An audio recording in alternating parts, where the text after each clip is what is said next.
This video shows the solar eclipse of August 12th, 2026. In some locations it was a total solar eclipse, but not where I was. The eclipse started at 7:18 p.m. local time and reached its maximum at 7:56.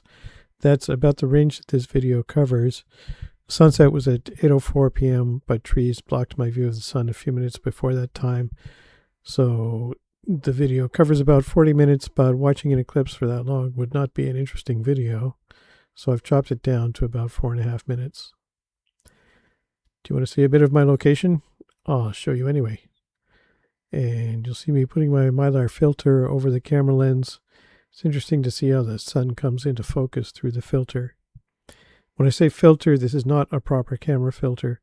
I don't know whether this is a good idea, but I'm just using 2 layers of mylar as a filter. The mylar is held in place by a part that I cut from HDF with a CNC laser.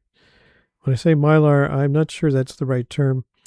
It's material to stick onto a window to reduce glare from direct sunlight, and it makes the window pane look like a mirror. When the sun starts to go behind trees, it becomes apparent how fast the sun is moving. I have not sped up the video. The sun is really moving behind the trees that fast. When I say the sun is moving, of course, I'm describing how it looks, but in reality, almost all of this apparent motion is from the Earth's rotation on its own axis. Every day, the sun appears to go across the sky and below the horizon to come up at sunrise in about the same place the next day. So the sun goes 360 degrees around the world every 24 hours, more or less. That's 15 degrees per hour, or 1 degree every 4 minutes. The sun's diameter as viewed from Earth is about half a degree. So the sun moves across the sky by its own diameter in about 2 minutes. My camera can zoom in a bit tighter than half a degree, but I used the tightest zoom only a little in this video, since I would have to keep moving the camera to keep the sun in the frame. I was only using a very cheap tripod, so it was difficult to make small adjustments when aiming the camera. I also had a shoebox with pinhole projection, but I only looked in it a couple of times because the view screen of my camera made a better view and was easier to see.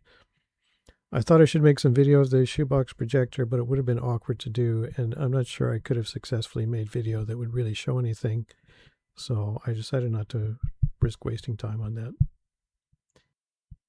I did not really notice any darkness because of the eclipse.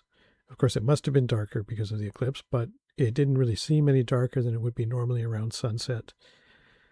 A very long time ago, I saw a total eclipse of the sun, and even then, it didn't seem really dark until the eclipse was something like 99% of total. There were some figures at the water's edge. I don't know their purpose. It seems odd to leave them exposed to the elements.